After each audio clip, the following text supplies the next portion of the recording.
안녕하세요. 부동산 사기당했던 경입니다. 네, 일요일 뉴스를 한번 볼게요. 자, 8살 중국인이 집주인이다. 외국인 소유주택 임대차 계약이 올 들어 최다라고 하네요.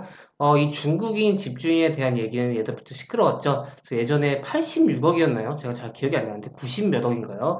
타워팰리스를 이제 중국인이 외국 현지은행에서 해외은행에서 100% 대출을 받아가지고 자기 자본 한 푼도 없이 집주인이 됐다. 이런 내용이 있었어요. 그때 좀 많이 이슈가 있었는데 한번 오늘도 뉴스를 보겠습니다. 올해 들어서 외국인이 소유한 주택의 임대차 계약이 증가하고 있다.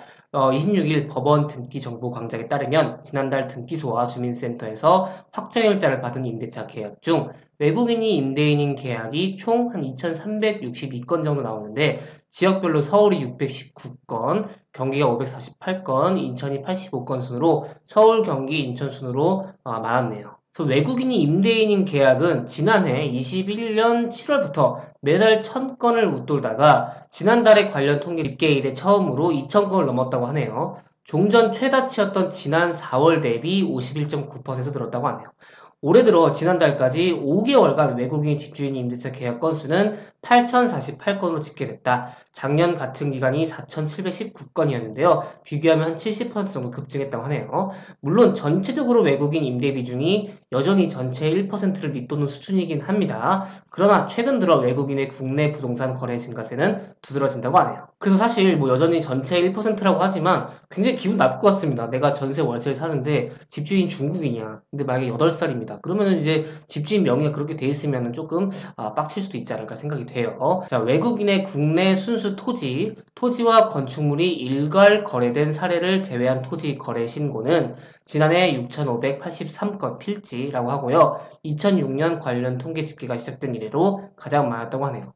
그래서 외국인의 국내 건축물 거래 건수는 2020년에 2만 1,048건이었는데 처음으로 2만 건을 넘은 데 이어서 지난해 2만 1,033건으로 2년 연속 2만 건을 넘었다고 하네요.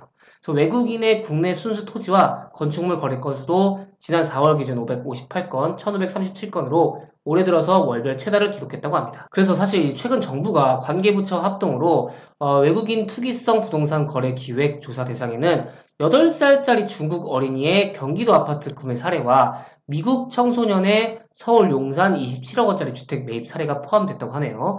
또 40대 미국인은 수도권과 충청권의 주택 45채, 예, 엄청난 다주택자네요. 그래서 45채를 소유하고 있었고 학생 비자를 받고 온 중국인 여학생은 인천에 빌라 2채를 매입해가지고 매달 월세를 90만 원씩 받는 사례도 확인됐다고 합니다.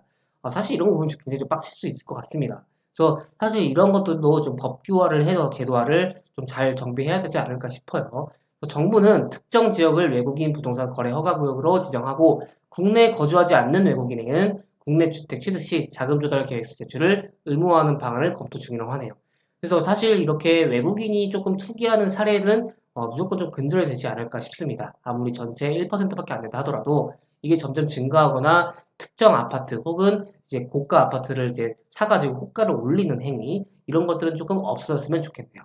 네, 오늘 여기까지 진행하도록 하겠고요. 조금이라도 도움이 되셨다면 좋아요만 부탁드리겠습니다. 제작에 큰 힘이 됩니다. 그럼 일요일 저녁 잘 보내시고 월요일부터 또 화이팅 하시기 바라겠습니다. 그러면 다음 시간에 뵐게요. 여러분 안녕.